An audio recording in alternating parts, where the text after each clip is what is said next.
கோலி talk Kollywood news. Tamil படங்களை தவிர்க்கல ஸ்ருதி ஹாசன் சொல்றாங்க. கமலோட மகள் ஸ்ருதி ஹாசனுக்கு தமிழ் படங்கள்ல நடிக்க விருப்பம் இல்ல, ஹிந்தி அப்புறம் தெலுங்கு படங்கள்ல தான் ஆர்வம் காட்டுறாரு.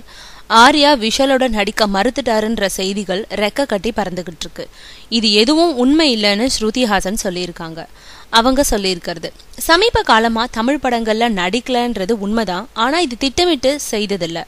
தமிழ் படத்துல நான் நடிச்சா அந்த படம் ஃபேமிலியோட உட்கார்ந்து பாக்குற மாதிரி கமர்ஷியல் என்டர்டைன்மெண்டா இருக்கணும், அல்லது நடிப்புக்கு நல்ல ஸ்கோப் இருக்கிற படமா இருக்கணும். இப்போதைக்கு 3 ஹிந்தி படங்கள் கையில இருக்கு.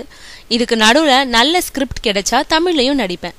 மற்றபடி நான் தமிழ் படத்துல நடிக்கிறேனோ நடிக்க மறுக்கிறேனோ வர செய்தியெல்லாம் உங்களை மாதிரி எனக்கும் ஒரு செய்தி தான், படிச்சுட்டு சிரிச்சுக்குவேன், அவ்வளவுதான்னு சொல்றாங்க ஸ்ருதி ஹாசன்.